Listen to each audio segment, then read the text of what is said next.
Ми повинні продовжувати відправляти скоординовані сигнали міцної підтримки України. Ми візьмемо участь у саміті Кримської платформи у серпні. Ми також повинні бути готові розглянути варіанти додаткової відповіді, якщо Росія відновить ескалацію або перетне червоні лінії.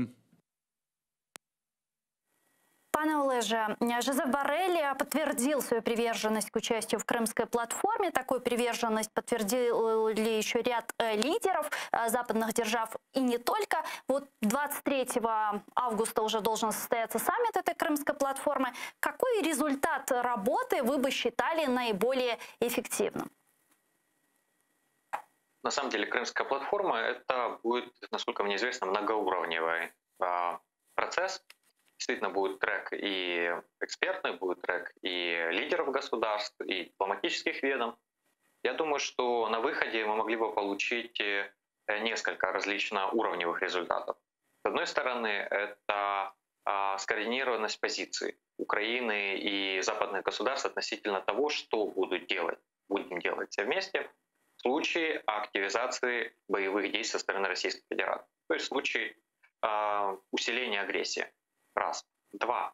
Это, возможно, рассмотрение пакета целого по сейчас поддержке Украины в интеграционных усилиях относительно Крыма.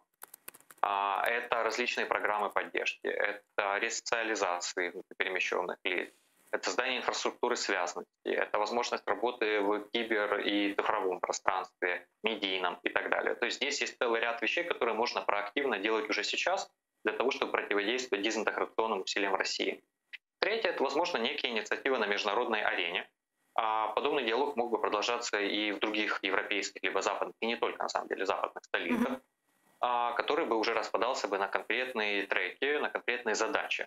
Также я думаю, что важным вопросом могло бы стать и безопасность вообще Черноморского региона, и нарушение России морского права.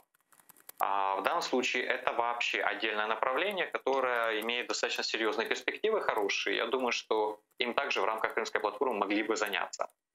Я бы не ожидал, что вот от самого события, скажем, от визитов и дня проведения мероприятия Крымской платформы стоит ожидать какого-то выхлопа, кроме как информационного и символического. Это уже немало, это тоже хорошо, и это важно для привлечения внимания и для объяснения. Воспользоваться этим для того, чтобы максимально напомнить миру, что происходит и произошло, поскольку у нас далеко не все граждане Украины действительно знают, что происходит в Крыму, что происходит на оккупированном Востоке, и, сталкиваясь, просто общаясь, ставят порой очень, скажем, такие наивные вопросы, очень, порой даже, могу сказать, вот лично меня раздражающие, когда люди, казалось бы, должны понимать, вроде бы уже сказано 150 раз, о том, что происходит, а люди спрашивают, а как можно деньги переслать, например, родственникам на оккупированной территории, там, в Донецк, либо как в Крым. И такие вещи, которые они, а как это, возьмут и отнимут машину. А так может, а компенсация будет? Это вот недавно у меня один человек спрашивал. А что уж говорить тогда об гражданах других государств, которые точно уж не живут проблематикой Крыма, проблемой войны, и которые очень часто мало осведомлены. Это касается, в частности, и эстеблишмента, и чиновничьего аппарата западного. Поэтому такое событие, оно привлечет внимание. И это как бы будет основным результатом, если говорить о самом событии. Каких-то прям уж сдвигов в нормативно-правовом, либо дипломатическом поле я бы не ожидал бы сразу же. Но это создает дополнительный инструмент для среднесрочной и долгосрочной работы.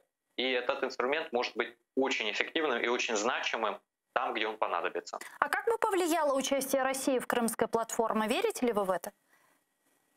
Да, конечно же, нет. Это невозможно. Российская Федерация не заинтересована вообще в актуализации вопроса Крыма. Это сейчас ее слабое место. Как бы ни было, каким бы фиговым листочком бы Россия не прикрывала бы собственную агрессию и аннексию территорий, это прямая аналогия с тем, что сделала нацистская Германия в свое время с Австрией. И после этого фактически на территории Европы ничего подобного не было. Путин просто повторил, сделал такой себе ремейк, либо косплей на гитлеровские действия по отношению к Австрии. И сейчас Россия просто пытается всячески выдавить.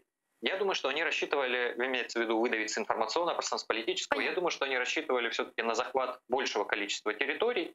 И в таком случае вроде как историю пишут победители, если бы Украина пала, то тогда бы все говорили бы о том, как обеспечить безопасность, как не допустить миллионов беженцев. И, в общем, как бы Россия это бы списалась бы частично. Но, очевидно, сейчас это не списалось и уже не спишется. Поэтому Россия не будет принимать участие в подобных инициативах, более того, будет максимально противодействовать. Я бы не откидывал бы возможности, в том числе военных провокаций, и не только военных, а и террористического характера и далее. Россия ни перед чем не останавливается для того, чтобы сорвать возможность проведения данного саммита. Я уже не говорю об информационных, кибер и других инструментах, но это точно стоит к этому готовиться, ровно для того, чтобы не допустить.